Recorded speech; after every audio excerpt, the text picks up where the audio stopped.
ছোৱালীয়ে খুদে স্যাৰ পুলিশৰ আমাক আকৌ ইন্টাৰভিউ কেতিয়া ওলাব এটাই মই উত্তৰ দিও যে এতিয়া পুলিশৰ ইন্টাৰভিউ চলি আছে নৱেম্বৰত আৰু পোষ্ট ওলাব আজি যদি মই কওঁ যে মই এতিয়া সৰকাৰি চাকৰি দিম 1 লাখ টকা দিয়ক কিমান মানুহ ওলাব যত সৰকাৰি চাকৰিৰ কাৰণে পঢ়া শুনাৰ কাম নাছিলে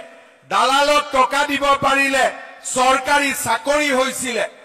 আজি যদি মই বিচাৰিলো হেতেন 1.5 লাখ লৰা ছোৱালীক মই চাকৰি দিলো এজনৰ পৰা যদি মই 1 লাখ টকা ললো হেতেন মোৰ হাতত 15,000 কোটি টকা জমা হলে হেতেন আৰু 1 লাখ টকা দিবৰ কাৰণে তো মানুহ ৰেডি আছে এটা সৰকাৰি চাকৰি দিম বুলি কলে 1 লাখ টকা দিয়া মানুহ আছে না নাই আজি যদি মই কওঁ যে মই এতিয়া সৰকাৰি চাকৰি দিম 1 লাখ টকা দিয়ক কিমান মানুহ ওলাব কিন্তু আজি ভাৰতীয় জনতা পাৰ্টিৰ সৰকাৰখনে 1.5 লাখ সৰকাৰি চাকৰি দিলে কাৰো পৰা এটা টকা তামুল পান এখনো নোখোৱাকৈ আজি 1.5 লাখ মানুহক চাকৰি দিলে তাৰ ফলত লাভ কি হৈছে চাকৰি পুৱাই চাকৰি পাইছে কিন্তু তাৰ লগত মানুহৰ পঢ়া শুনাৰ প্ৰতি বিশ্বাস হৈছে যে পঢ়িলে চাকৰি পাম পঢ়িলে কৰ্মসংস্থাপন পাম আজি